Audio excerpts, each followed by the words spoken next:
Hi everyone, I'm attorney Vincent Hein with Russell Law Offices, and we're going to talk in this video about estate planning when you have young children. The most common thing I see in my practice is for younger couples, partly as a function of price, is what is a good fit for them is to do a will with a testamentary trust.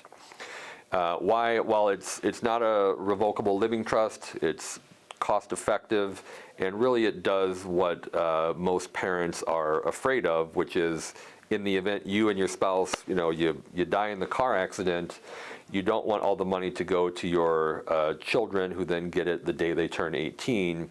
We want to hold it in trust for their benefit, and we want somebody to be in charge of that trust. So when you do a will with a testamentary trust or contingent trust, as it's sometimes called, you would say, I want, my uncle, my mom, whoever, to be the trustee of that pot of money for my kids.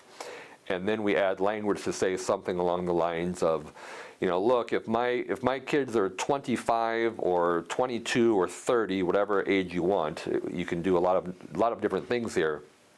Then we say they get that money outright.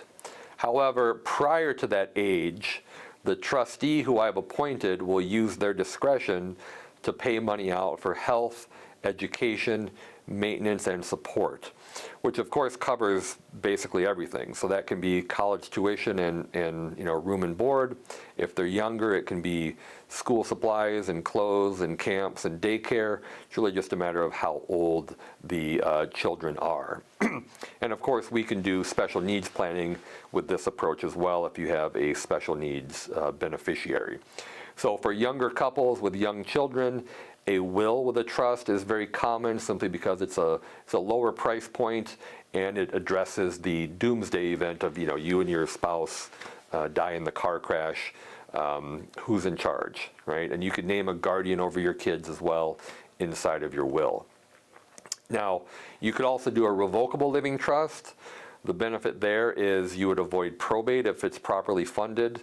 The difference is that's typically going to be a higher price point, so a lot of times younger couples with kids or a single parent with a child, they don't want to spend more than they have to. They just want to make sure that in the unlikely event they die young, there is a pot of money set up for the child or children, and they have appointed the person that they trust to be in charge of that pot. So that's a pretty common approach to estate planning when you're dealing with young children. And you have to remember, when you're starting out, even if you don't have a lot of assets built up, you probably have some life insurance, either that you bought personally or through your work. And so you have to add that in as well. And so that life insurance money frequently is one of the largest assets that would go into that trust in the event you did pass away. So that's kind of a quick overview of estate planning when you have young children. I appreciate you watching this video. Again, I'm attorney Vincent Hein with Russell Law Offices.